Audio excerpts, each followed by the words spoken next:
quietly, left after discovering my wife's affair. After 3.5 years of marriage.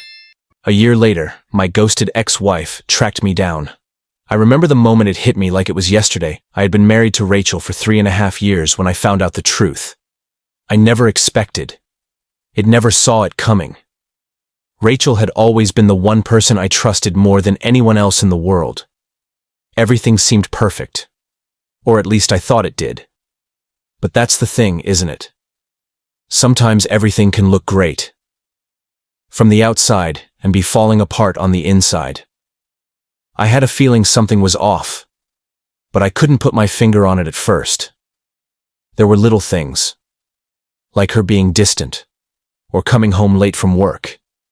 But I brushed it off, figuring maybe she was stressed or just needed space.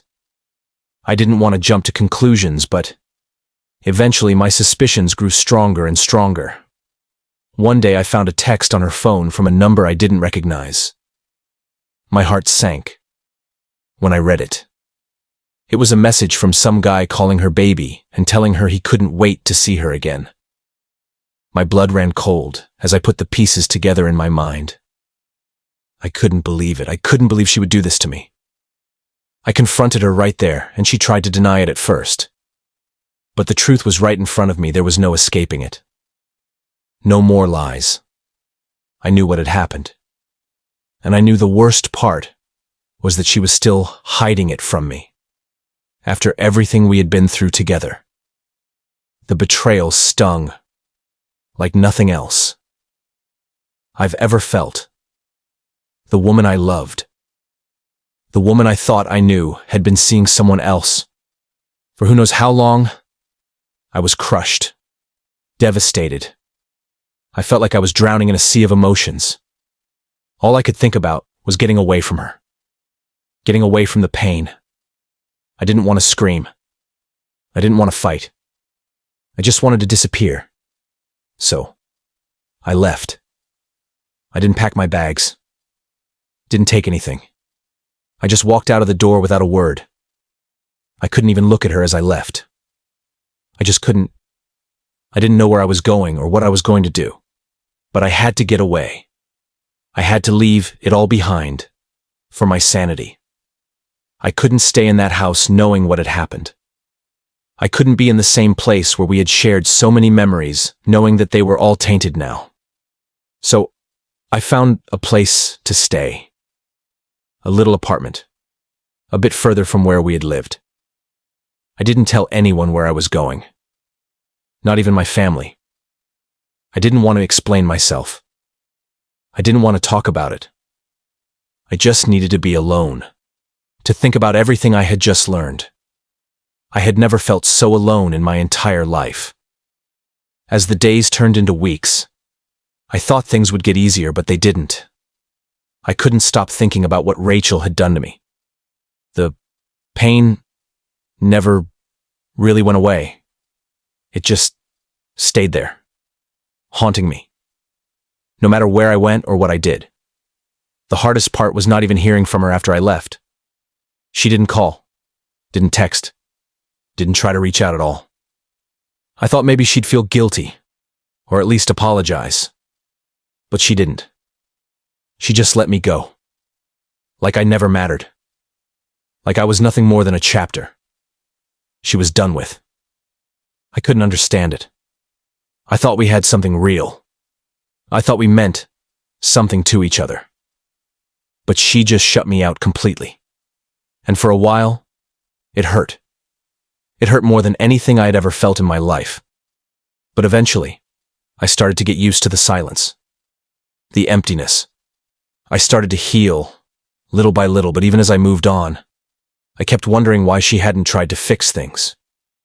Why she hadn't tried to explain herself or beg for forgiveness. Maybe she thought she was better off without me. Maybe she didn't care at all. A year went by and I had moved on as much as I could one day. While I was sitting at my apartment, I got a message. It was from Rachel. It had been so long since I'd heard from her. I almost didn't recognize her name at first. But when I opened it, I saw that it was her. My heart skipped a beat. As I read her words, she told me she had tried to move on too, but it wasn't working. She told me she missed me, that she couldn't stop thinking about me, and she wanted to talk. She said she regretted everything and wished she could take it all back. I didn't know what to think. I didn't know what to feel. Part of me wanted to scream at her, wanted to tell her how much she had hurt me. But part of me was still that guy who once loved her. The guy who believed in second chances. But this wasn't a second chance. This was a chance for her to try to undo everything she had done, and I wasn't sure I could forgive her for that. I didn't respond to her at first. I just let her message sit there. I didn't know what to say. I didn't know if I even wanted to hear her out at all. I had spent so long healing and trying to forget about her, only for her to come back into my life like nothing had ever happened. I didn't know if I was strong enough to face her again, to deal with whatever she had to say. So I ignored her. But she didn't stop. She kept messaging, kept calling, until finally, after weeks of silence, I gave in. I agreed to meet her at a cafe. We sat down, and I listened to her talk about how much she had changed, how sorry she was for everything she had done. She told me about the guilt she had been carrying around, and how much she regretted betraying me. But even as I listened, something inside me had changed. I wasn't the same guy anymore. I wasn't the same guy who would have taken her back without a second thought. I had learned too much in that year. I had learned how to live without her, how to be okay without her. And I wasn't sure if I wanted her back anymore. She had been a ghost to me for so long, and now here she was asking for forgiveness. But the truth was, I wasn't sure I could forgive her. I wasn't sure if I even wanted to try anymore, so I left. I didn't say anything. I didn't tell her how I felt.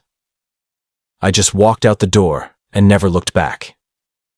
As the days passed after that meeting, I started to reflect on everything I had been through, everything that led me to this point.